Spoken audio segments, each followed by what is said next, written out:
sobre as anomalias anorretais, especificamente acompanhamento ou long-term follow-up quanto à continência.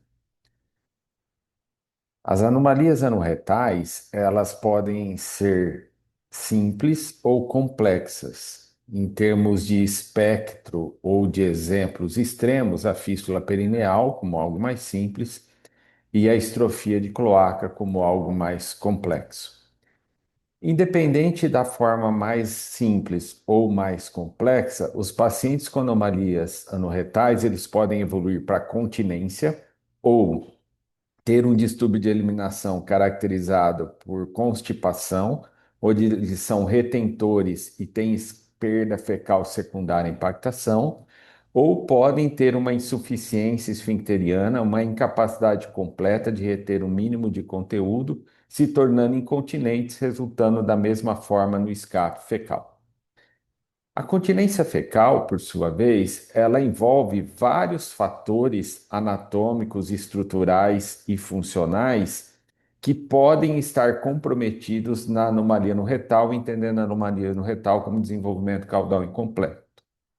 A continência fecal depende da aferência visceral, portanto, do plexo sacral, da eferência autônoma parasimpática, lembrando que o parasimpático é cérvico sacral, e um comprometimento do sacro pode ter, consequentemente, uma alteração na eferência autônoma parasimpática, e também a eferência somática, coordenada pelo nervo pudendo, raízes de L5 e S2, que dá voluntariedade ou componente de autonomia esfincteriana, especificamente no esfíncter externo. Também depende do neurônio motor entérico, plexo de Meissner e Auerbach, respectivamente submucosa e intramuscular, e todo o complexo esfincteriano, o assoalho pélvico. Portanto, as estruturas envolvidas na continência fecal, além dessas anunciadas, a linha pectina tem também um papel importante. Na linha pectina existem receptores de tato e pressão que dá a possibilidade de você reconhecer se o conteúdo ele é sólido, líquido e gasoso, sendo um valor importante agregado à continência, o que é comprometido de maneira geral nas anomalias anorretais, visto que nós não temos um ânus desenvolvido ou formado, mesmo nas fístulas perineais, que são as formas mais amenas. O esfíncter interno ele pode estar comprometido e o esfíncter externo não desenvolvido pela ausência da implantação na ocasião. E dependendo do desenvolvimento do sacro, a dilatação do reto pode não gerar um fator importante de percepção do conteúdo intraluminal. De maneira geral, nós temos um desenvolvimento sacral completo, com as vértebras lombosacrais bem desenvolvidas. Porém, na anomalia no retal, diferente dessa condição, dessa realidade, nós podemos ter ausência ou agenesia do sacro, e, portanto, ausência da aferência visceral, chega o conteúdo no neo-ânus ou neo-reto abaixado, mas não há percepção, ou mesmo que houvesse, como você tem a ausência do sacro, você não tem eferência autônoma, parasimpática, portanto, não teria os reflexos naturais, e dependendo da dimensão da agenesia ou da malformação do desenvolvimento caudal incompleto, ausência inclusive do componente somático ou de nervo pudendo. O índice proposto por Alberto Penha, ele busca dar objetividade ao potencial funcional considerando o desenvolvimento sacral. Então, é uma razão entre o desenvolvimento do sacro em relação aos ossos da bacia ou da pelve, que, mediante um valor acima de 0,7, permite inferir um bom potencial de continência. Então, é um paciente que pode ser reabilitado com fisioterapia, colocando-o como coadjuvante no programa, no tratamento. Por sua vez, se ele for menor que 0,3, dificilmente você teria nesse paciente condições anatômicas e estruturais que encontraria na fisioterapia ou numa reabilitação pélvica uma possibilidade de ficar limpo de fezes ou seco de urina, necessitando muitas vezes, nesse caso, do cateterismo como única alternativa. Algo importante também, com impacto na continência nas anomalias anorretais, independente do tipo de malformação simples ou complexa, é o tempo de colostomia. Por quê? Existe, do ponto de vista de desenvolvimento neuronal, uma neuromodulação que, a partir do momento que chega conteúdo fecal no reto, é deflagrado uma aferência visceral com percepção cortical, que por sua vez coordena conexões anocorticais que permite o desenvolvimento da continência ou o desenvolvimento neuronal pélvico ou crosstalk pélvico neuronal. Se nós colocamos uma colostomia, nós excluímos o reto e as aferências relacionadas a ele, portanto, nós interrompemos o desenvolvimento dessa neuromodulação normal, usual esperada, de tal forma que, se ficar mais de um ano e meio, o paciente com estoma ou a reconstrução de trânsito acontecer após essa data, o distúrbio de eliminação é inerente a esse tempo necessário para desenvolver uma neuromodulação que não aconteceu em ocasião oportuna, resultando ou favorecendo o escape fecal. Por outro lado, se num paciente que tem a necessidade de adiar a reconstrução do trânsito pela complexidade da anomalia no retal, nós submetermos ele à lavagem intestinal da boca distal pela colostomia, de certa maneira, nós criamos ou simulamos essa aferência, esse estímulo e, portanto, a aferência visceral, favorecendo o desenvolvimento desse crosstalk neuronal. Portanto, como que nós devemos conduzir ou considerar o potencial continente de um paciente com anomalia no retal? A primeira pergunta a ser respondida é se ele vai ser continente ou não, baseado na busca ativa por fatores relacionados ao processo de continência, ou se ele tem perspectivas reais de ser incontinente, do ponto de vista de retentor ou insuficiência esfincteriana, que pode levar ao escape fecal. O tipo de malformação insinua, obviamente, as malformações mais complexas têm menor potencial de continência. O tempo de fechamento de colostomia, quanto tempo ele ficou com o estômago, se mais de um ano e meio, menor é o potencial de continência. Se houve estímulo do estômago distal, isso pode resgatar, de certa forma, o desenvolvimento desse crosstalk neuronal, favorecendo a continência fecal, e a importância de você ter como coadjuvante no cuidado algo além da sala de operação, com suporte multiprofissional e uma terapia adjuvante. Dependendo do tipo de malformação, o desenvolvimento caudal ele vai ser mais comprometido e, obviamente, com menos possibilidade anatômica e estrutural de estabelecer a continência, ficando como única perspectiva, eventualmente, medidas de manejo, como lavagem intestinal ou cateterismo. O ultrassom do saco e o índice de Penha são exames que podem responder a essa pergunta: qual o grau de malformação de comprometimento sacral? A ressonância nuclear magnética é um exame muito mais sensível e mais específico que soma valor diagnóstico aos demais anteriores, e a manometria no retal indispensável para que você possa ter uma avaliação anatômica e estrutural e poder nortear o programa de manejo de colo.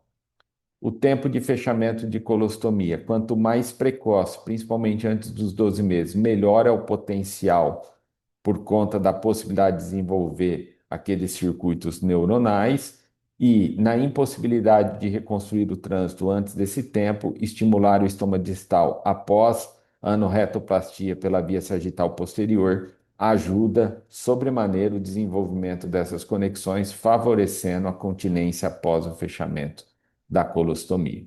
O suporte multiprofissional e terapia adjuvante, especificamente somado a um programa maior de manejo de cólon, tendo a manometria no retal como elemento norteador e, eventualmente, eletroestimulação sacral, pode favorecer a continência. Se nós tivéssemos, portanto, que propor um fluxograma nos cuidados dos pacientes com anomalia no retais, pensando em garantir a continência fecal ou que ele fique limpo de fezes, seco de urina, nós teremos inicialmente um screening da malformação associada para ver se ele tem potencial maior ou menor em termos de continência, principalmente excluindo malformações renais e cardiovasculares, tratamento de outras malformações, onde no primeiro momento poderia definir a morbimortalidade. Feita essa triagem, a colostomia sempre em duas bocas nas anomalias anorretais, um colostograma distal para observar se tem fístula reto-uretral ou reto-urinária ou não, e se a anomalia, por definição, é alta ou baixa. A ressonância nuclear magnética, o índice de PEN, é um valor importante agregado para a avaliação sacral para discriminar ou pelo menos ter evidências objetivas sobre o potencial diagnóstico. Feito isso, a anorretoplastia sagital posterior norteada já por um conhecimento anatômico e estrutural prévio e após a inserção do paciente num programa de manejo de colo, que ele pode se tornar continente ou ele pode ter um escape fecal. E a manometria no retal vai orientar qual seria a principal medida adjuvante nesse caso ou nesse processo. Se nós olharmos em termos de potencial de continência, obviamente as anomalias anorretais mais simples ou menos complexas, elas têm melhor potencial, com índices específicos de classificação de continência. Porém, as anomalias anorretais altas, elas têm menor potencial de continência. De qualquer forma, se nós olharmos de maneira geral, em vários estudos e vários trabalhos, é difícil encontrar um referencial teórico para que você possa inferir quem tem ou não tem escape fecal. Por quê? Os trabalhos eles têm diversidade de classificação, então fica difícil estabelecer comparação, diversidade nos scores que eles consideram para considerar se o paciente é continência ou não. Pacientes em trabalhos com faixas etárias distintas, ficando difícil também você estabelecer nexo causal entre uma casuística e outra. Mas, de maneira geral, numa revisão de trabalhos, você conclui que metade dos pacientes com anomalia no retal acaba tendo, de alguma maneira, um distúrbio de eliminação, e desse grupo de 50%, 60% deles depende de lavagem intestinal para continência fecal. Em termos de avaliação do potencial anatômico e estrutural pélvico, a radiografia é um exame importante, ele tem uma sensibilidade para mostrar alterações sacrais ou falha no desenvolvimento, mas pouco específico, principalmente para as lesões medulares, como tetericórdia, que acontece em torno de 20% a 25% das anomalias no retais. Nesses casos, a ressonância nuclear magnética se torna muito mais específica. Então, é um exame que, em havendo possibilidade, agrega valor no diagnóstico. Concluindo, independente do tipo de malformação, num programa de manejo de cólon, se você tiver consciência de quais são os fatores que interferem na continência, é possível assegurar que os pacientes com mais de 3 anos de idade possam permanecer limpos de fezes e secos de urina. Ou porque eles são continentes ou têm potencial para isso, e o programa está bem orientado nesses referenciais, ou porque eles podem vir a ser mantidos artificialmente limpos diante da impossibilidade anatômica e estrutural de ter um desenvolvimento da continência completa. Mensagem final: a continência e malformação anorretal, ela depende, obviamente, do desenvolvimento caudal. O índice de PEN é um referencial importante para responder a pergunta se há potencial neuronal ou não. As anomalias anorretais mais baixas, elas estão condicionadas a um desenvolvimento sacral mais completo, com maior potencial de continência. A ausência de outras malformações renais somam de maneira positiva a perspectiva maior de continência. O tempo em que o paciente está com estomia ou a impossibilidade de um manejo de uma lavagem da boca distal pode piorar o tempo ou adiar as perspectivas futuras de continência. Um suporte multiprofissional diante de um programa de manejo de cólon é determinante no êxito e no sucesso, sendo a manometria no retal como uma avaliação funcional extremamente importante para orientar qual seria as terapias adjuvantes mais oportunas e necessárias. Portanto, em malformação anorretal, A continência fecal está na sala de operação, sim, por uma boa técnica realizada, mas também, além dela, diante da dependência do paciente, 50% deles de um programa de manejo de cólon que exige uma equipe multiprofissional, e aí nós agradecemos a participação ativa de todos esses especialistas no nosso programa de manejo de cólon,